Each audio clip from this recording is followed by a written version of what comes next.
우리가 벌써 큐티를 시작한 지 4달이, 넉 달이 꽉 채워서 지났습니다. 큐티 책이 2권이 끝났는데요. 사랑하는 성도님들 큐티 잘 하고 계시지요? 네. 내일부터 5월, 6월 이 첫 페이지를 열어서 큐티를 하시는데 혹시라도 많이 빼먹으셨더라도 5월 말씀을 딱 읽을 때 우리 주님께서 은혜 주셔서 큐티 100% 할 수 있는 은혜가 우리 사랑하는 부평 동부교회 모두에게 있기를 소망합니다. 오늘 본문의 말씀을 가지고 저는 애굽이라는 제목으로 하나님의 말씀을 증거하도록 하겠습니다. 오늘 큐티 본문의 말씀을 가지고 이 밤에 우리가 함께 하나님께 마땅히 부르짖어야 할 기도의 제목을 점검할 수 있으면 좋겠어요. 오늘 본문의 말씀은 하나님의 율법을 버린 르호보암과 그를 본받은 온 이스라엘이 하나님의 엄중한 심판을 받는 장면을 기록해 놓고 있습니다. 하나님은 애굽의 왕 시삭과 그 연합군이 유다에 쳐들어오게 하셔서 르호보암이 앞에 매우 강하게 했다라고 기록했던 그 성읍들을 다 점령하게 하십니다. 특별히 우리는 하나님의 유다를 징계하시고자 사용하신 심판의 막대기가 그 다른 어느 나라가 아니라 애굽이라는 사실에 좀 집중해서 묵상을 할 수 있으면 좋을 것 같아요. 애굽은 이집트잖아요. 이 애굽은 솔로몬이 평화로운 관계를 유지하고자 공을 아주 많이 들인 나라입니다. 역대기 기자는 솔로몬이 예루살렘에 성전을 지으면서 궁전을 따로 지었던 이유가 바로 이 바로의 딸, 애굽 왕의 딸과 결혼을 해서 그 애굽 왕의 딸이 거처할 처소를 짓기 위해 그렇게 했다는 것을 우리에게 짚어서 보여주고 있는데요. 역대하 8장 11절 말씀입니다. 제가 보여드리겠습니다. 솔로몬이 바로의 딸이라고 나오죠. 그리고 다윗성으로부터 그를 위하여 건축한 왕궁, 다윗성이 따로 있고 왕궁이 따로 있는 것입니다. 이렇게 하면서 이렇게 뭐라고 하냐면 내 아내가 이스라엘 왕 다윗의 왕궁에 살지 못하리니 이는 여호와의 궤가 이런 곳은 다 거룩함이니라 하였더라라고 이렇게 거룩과 거룩하지 않은 것을 구별하여서 자기 아내의 바로의 그 딸을 위해서 임시 처소로 아주 멋진 처소로 성전과 그 왕궁을 지은 것을 우리가 좀 볼 수가 있어요. 또 솔로몬 시대에 말을 사들인 대표적인 국가 어디였죠? 바로 애굽이었습니다. 여기 역대하 1장 16절부터 17절은 솔로몬이 성전을 짓기 하기 바로 직전에 나오는 기사예요. 보세요. 솔로몬의 말들은 애굽에서 사오죠. 구에서 사들였으니 그리고서 애굽에서 사들인 병거는이라고 얘기를 합니다. 성전 짓기 전에 이 기사가 나오고 나서 성전을 지어요. 성전 다 짓고 솔로몬이 죽기 전에 또 나오는 기사가 있는데 솔로몬을 위하여 애굽과 각국에서라고 하는 이 애굽에서 사들였다라는 이 기사가 계속해서 등장을 합니다. 이렇게 활발하게 교역을 하면서 동맹 국가를 굳건하게 유지했던 곳이 애굽이었어요. 애굽. 그런데 솔로몬의 아들 르호보암이 그 시대에 심판의 도구로 하나님께서 사용하신 나라가 어디였다고요? 바로 이 나라입니다. 애굽입니다. 다른 어느 나라가 아니라 애굽을 들어서 치신 이유가 분명히 있을 것이다 라고 저는 묵상을 했어요. 평화의 동맹을 맺고자 했던 솔로몬의 인간관계가 그 공든탑이 완전히 박살나는 것을 우리가 볼 수 있는 것이죠. 제 얼굴을 보여주셔도 됩니다. 저는 이렇게 이익을 주고 받는 세상적인 관계가 자주 고난의 도구로 사용되는 것을 경험을 했습니다. 부끄럽게도 저는 좀 어려운 형편에서 자라났는데 저희 어머니가 개를 많이 하셨어요. 개가 뭔지 아시죠? 개, 그 도그 말고요. 우리 둘의 개 할 때 그 개를 많이 하셨어요. 어머니가 개주도 하시고 또 개원으로 또 이렇게 계시면서 뒤통수를 많이 맞는 걸 제가 옆에서 많이 봤습니다. 처음에 다 믿을 만한 사람들과 하죠. 믿지 못할 만한 사람들하고 하는 시작을 안 합니다. 아예. 그런데 결국엔 한 사람의 욕심으로 들고 도망가는 거예요. 제가 그거를 뒤통수를 맞는 모습을 너무나 많이 보고 그 뒤통수를 맞아서 저희 어머니가 그 갯돈을 메꾸는 모습들을 보면서 많은 생각을 했어요. 근데 개만 그럴까요? 요즘 영화보다 더 영화 같은 일들이 많이 등장을 하잖아요. 자녀가 부모를, 형제를 믿을 만한 사람, 너무나 신뢰했던 그 사람들에게서 뒤통수를 맞는, 너무나 아프게 맞는 그런 모습들을 우리가 사회에서 심심치 않게 볼 수가 있습니다. 우리 속담에 검은 머리 짐승은 거두는 게 아니라고 하잖아요. 검은 머리 짐승 누굽니까? 사람이죠. 이렇게 타락한 이 세상에서 세상적인 이익을 주고받는 친구는 언제든지 원수가 될 수 있다는 게 이 세상이 다 아는 상식이에요. 그러므로 저는요, 본문을 묵상하는 가운데 솔로몬의 인간관계를 하나님의 백성들인 우리가 반면교사로 삼아야 되지 않을까라는 생각을 했습니다. 구원받은 하나님의 백성들은 하나님의 말씀 안에서 주님이 원하시는 인간관계를 해야 한다라는 것을 다시 한번 반면교사로 삼는 것이죠. 우리 주님께서 새 계명으로 이 말씀을 주셨습니다. 함께 볼까요? 새 계명을 너희에게 주노니 뭐 하라고요? 서로 사랑하라. 내가 너희를 사랑한 것 같이 너희도 서로 사랑하라. 이 말씀을 새 계명을 준다라고 하시면서 우리에게 분명하게 주시는 거예요. 우리는 우리 주 예수님 안에서 원수도 사랑하는 하늘나라의 인간관계를 할 수 있어야 된다라고 우리 구주로부터 배웠습니다. 이러한 문맥에서 결혼에 대해서 한번 생각해 볼까 해요. 사도 바울은 믿지 않는 자와 멍에를 함께 매지 말라고 하거든요. 네, 제 얼굴을 비춰주셔도 됩니다. 믿지 않는 자와의 결혼에 대해서 가르치는 거예요. 믿지 않는 자와의 결혼을 하지 말라는 거죠. 저는 불신자와의 결혼이 고난의 시작이 되는 것을 너무나 많이 보았습니다. 성도님들의 간증을 통해서도 많이 들었고 또 실제로 제 주변에도 그렇게 보았습니다. 세상의 관점에서 좋은 배우자는 예쁘고 돈 잘 버는 것이라고 할 수 있겠죠. 이게 어느 몇 명 특정한 사람들의 기준이 아니라 상식이라고 해도 과언이 아닐 것입니다. 그러나 예수 그리스도 안에 있는 성도들에게 좋은 배우자는 누굴까요? 함께 예배할 수 있고 함께 복음을 전할 수 있는 동역자, 그게 좋은 배우자를 구하는 기준이 된다라고 저는 성경을 통해서 배웠습니다. 이런 기준으로 보면 조금 세상적으로는 찌질해 보이고 맨날 슬리퍼만 끌고 다니는 것 같고 맨날 부흥회 할 때마다 눈물 콧물 이렇게 질질 짜가지고서는 너무 지저분해 보이고 그런 모습일지라도 코가 좀 낮더라도 눈이 저처럼 좀 작더라도 제 딸이 저를 쏙 빼닮았어요. 기도해주세요. 네, 너무 매력적인 눈을 닮아서 걱정입니다. 이럴지라도 함께 찬양할 수 있고 함께 큐티를 하고 나눌 수 있는 하나님 앞에 함께 무릎을 꿇을 수 있는 배우자가 최고의 배우자라고 성경을 통해서 우리가 고백할 수 있는 거죠. 이와 관련해서 근래에 제가 본 감동적인 영화 하나 있어요. 그 다큐멘터리 영화인데요. 잘 아시겠지만 교회 오빠라는 영화입니다. KBS에서 ARM이라는 이제 안다라는 뜻이죠. ARM이라는 그런 제목으로 다큐멘터리를 기획을 해서 제작을 했는데 이 부부의 이야기가 너무나 감동이 되고 시청률도 많아서 이걸 아예 또 1시간 30분짜리로 편집해서 영화로 내놨더라고요. 이 영화에 대해서 잘 아시거나 이미 관람하신 분들도 계실 거예요. 들어가서 나올 때 손수건이 꼭 필요하다라고 하는 그런 영화인데 이 묵상과 관련이 있는 것 같아서 제가 잠시 동안 소개해드리겠습니다. 이 다큐멘터리에 영화에 나온 주인공인 남편은 고려대를 수석으로 졸업을 했어요. 전기과를. 그래서 글로벌 IT 회사 퀄컴이라는 곳에서 근무를 했고요. 아내는 숙명여대 피아노과를 졸업해서 중학교 피아노 선생님이었습니다. 중학교 음악 선생님이죠. 아이가 태어나고 나서 2주 뒤에 이 산후조리원에 갔다가 나오는데 남편이 아프다고 하더니 병원에 가서 대장암 4기 판정을 받고 와요.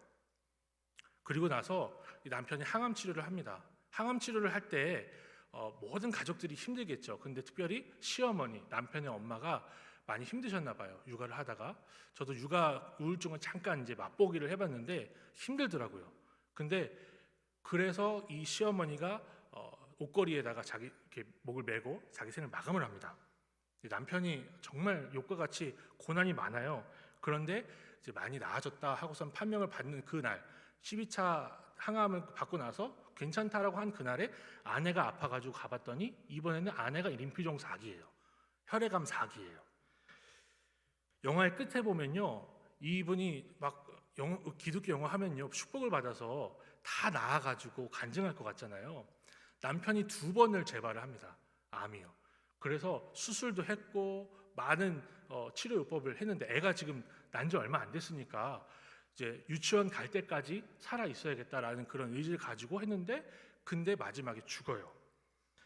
근데 죽는 순간까지 이 집사님이 말씀을 제정신을 가지고 묵상하고 싶어가지고 이 말기암 환자들이 혹은 이제 아주 중증의 환자들이 맞는 마약성 진통제인 모르핀을 거부합니다.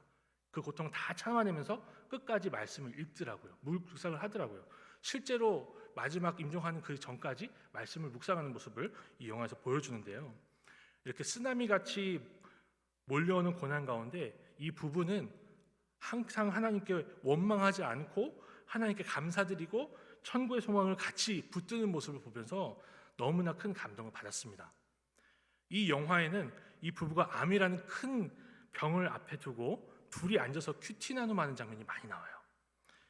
저는 제 눈을 의심하지 않을 수가 없었어요. 아이들한테 보여주려고 미리 검사 차원에서 그냥 본 거예요. 아무런 정보가 없이 봤는데 이 남편이 들고 있는 큐티책이 큐티인이더라고요. 저희가 이거 하고 있지 않습니까? 그 큐티인으로 큐티를 하고 있더라고요. 부부가 같이 큐티 나눔을 하면서 회개하고 또 감사하고 암인데 감사하는 모습을 제가 볼 수 있었습니다. 제가 영상을 짧게 준비를 했거든요. 제가 말씀을 여러 마디 드리는 것보다 한번 보시는 게 좋을 것 같아서 짧은 영상 잠깐 보도록 하겠습니다.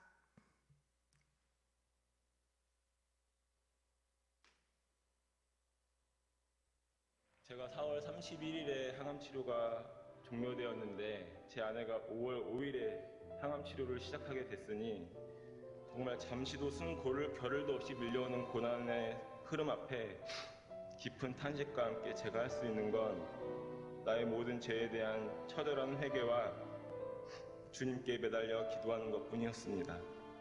하나님, 저희 가정 이러다 다 죽게 생겼습니다. 주님 살려주세요. 제가 다 잘못했습니다. 저의 죄를 용서해 주세요. 저희 가정에 긍휼을 베풀어 주세요. 그런데 연속해서 밀려오는 거대한 쓰나미와 같은 그 절망의 현실 앞에 저희 부부가 이 질병이 주는 두려움에 휩싸여 절망하고 좌절하지 않았습니다. 당시 제가 썼던 말씀 묵상 일기를 보니 이런 고백이 적혀 있었습니다. 벼랑 끝에 위태롭게 서 있는 사랑하는 아들을 향해 두 팔 벌려 안고 계시는 주님의 손길. 한날날에 나를 부르라. 내가 너를 건지리니 내가 나를 영화롭게 하리라. 너는 내게 부르짖으라. 내가 내게 응답하겠고 내가 알지 못하는 크고 은밀한 일을 너에게 보이리라. 하나님은 이런 분이심을 믿습니다. 모든 사람이 죄를 범하였음에 하나님의 영광이 이루지 못하더니라는 구절이 있는데, 내가 나를 생각했을 때 내가 죄인이라는 게 인정이 돼? 그 죄가 어떤 거야? 내가 생각하는 죄. 오빠의 죄를 회개 및 고백을 하자면, 증오나 막 그런 악한 마음들이 내 마음에서 막 활개를 치게 내버려뒀던 거야. 그게 내가 죄인지도 모르고. 나도 그랬거든. 내가 아프고 나에게 주어진, 나에게 허락된 삶의 기한이 언제인지 확실히 알 수가 없는 경험을 했기 때문에 오늘 나에게 주어진 이 하루가 내 인생의 마지막 날이라고 가정을 하면은 나에게 주어진 이 하루를 누군가를 미워하고 누군가를 증오하면서 보내고 싶진 않은 거야. 그 시간을 이 사람을 사랑하고 이 사람을 축복하는 시간으로 채우고 싶은 게 오빠의, 내가 요즘 생각하는 나의 투병기야. 감사드리며 우리 주 예수님 이름으로 기도하였습니다. 아멘. 제가 그 영화를 다 보여드리지 못하고 제가 직접 잘라서 보여드린 겁니다.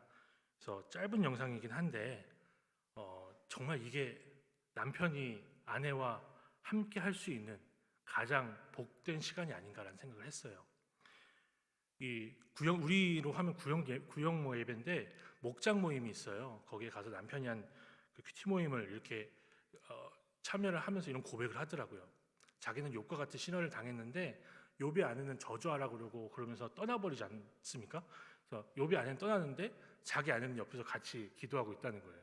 그게 너무 감사하다고 그런 고백을 하는데 제가 너무 감동을 했습니다.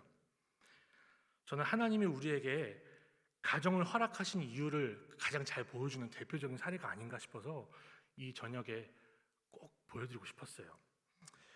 함께 감사하고 함께 고난을 이겨나가며 어떠한 상황에서도 함께 하나님의 백성답게 사는 것이 하나님이 우리에게 배우자를 주시고 우리에게 가정을 허락하신 이유라고 저는 생각을 합니다. 저도 그런 배우자로 살겠습니다. 사랑하는 성도님들, 우리가 세상 한가운데서 살고 있지만 우리는 세상 밖으로 부르심을 받은 교회입니다. 두세 사람이 예수님의 이름으로 모인 곳에 주님께서 함께 있겠다고 분명히 약속하시지 않았습니까? 그렇죠? 그러므로 우리는 죄 많은 이 세상에서 거룩한 하나님의 나라를 선험하는 그러한 인간관계로 나아가야 할 것입니다. 이것이 우리의 기도 제목이며 이 저녁에 우리가 우리 자녀들을 위해 간구해야 될 소망이라고 도전하고 싶습니다.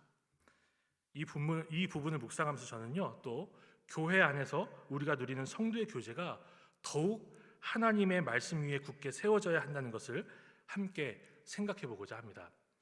우리는 한 주 동안 세상에서 대부분의 시간을 보냈기 때문에 너무나 반가운 나머지 세상의 근황들을 나누기에 바쁠 때가 더 많지요. 그렇죠?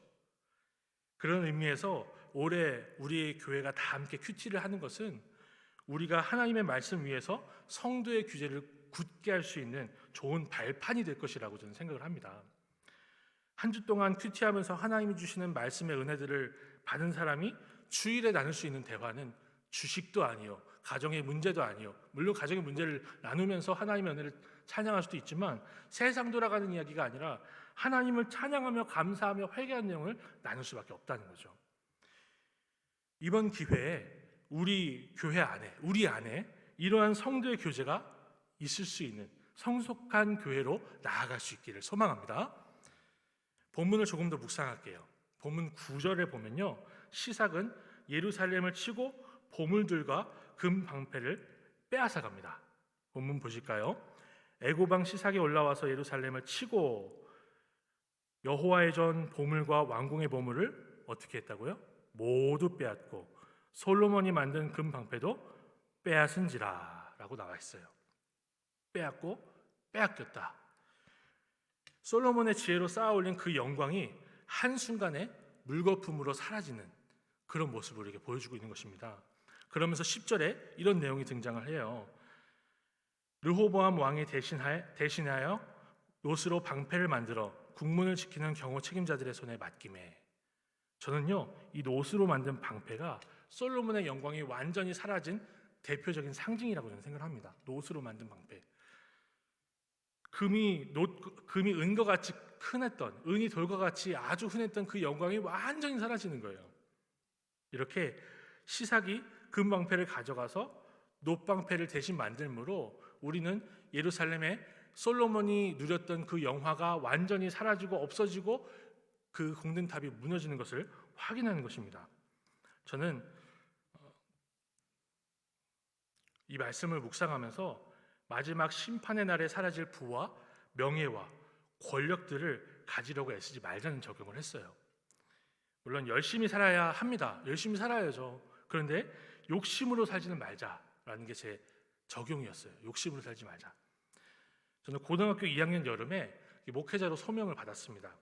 갓 소명을 받은 제가 이름만 알면 다 알 수 있는 그런 목사님들의 설교를 많이 들었어요. 그리고 저도 그 목사님들처럼 되고 싶었습니다.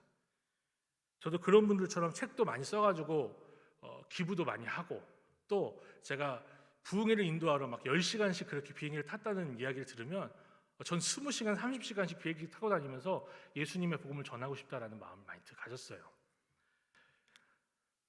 어린 마음에 남자로 태어났으니 이 땅에서 한번 열심히 살아보고 그런 유명사 한번 누려보는 게 하나님의 영광 아닌가, 그런 생각도 했던 거죠.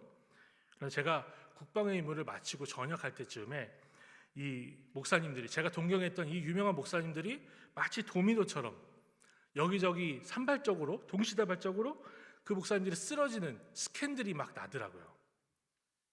덕분에 성경을 읽으면서 원래 어렴풋이 제가 알고 있기는 했지만 더 확실하게 고백한 게 한 게 있습니다.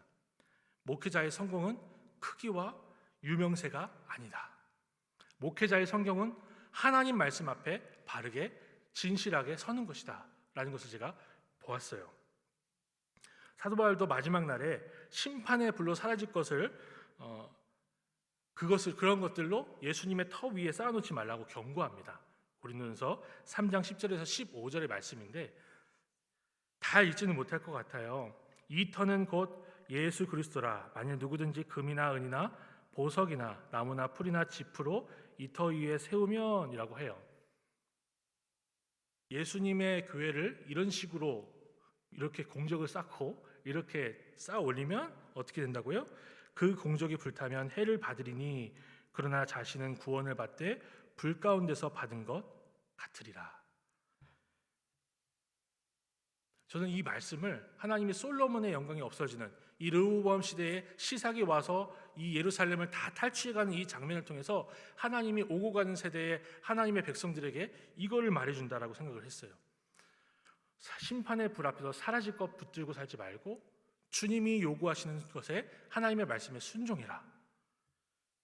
그렇다면 심판의 날을 기다리는 우리가 그리스도 예수의 터 위에 쌓아야 될 것, 심판의 날을 기다리면서 칭찬받을 종으로서 어떻게 준비를 해나가야 될까요? 주님의 말씀 앞에 순종하여 성령의 열매를 맺는 것이 마지막 날을 기다리는 우리가 쌓아 놓아야 할 우리의 보화라는 것을 적용해 보았습니다. 천지를 창조하신 하나님 아버지께 무엇을 드려야 그가 기뻐하실까요? 금일까요? 은일까요? 공이 많이 들어가 있는 어마어마한 액수일까요? 다 가지고 계신 분한테 뭘 드려야 기쁠까요? 주님이 요구하시는 것은 순종입니다. 우리의 순종을 주님께서 요구하시는 거죠.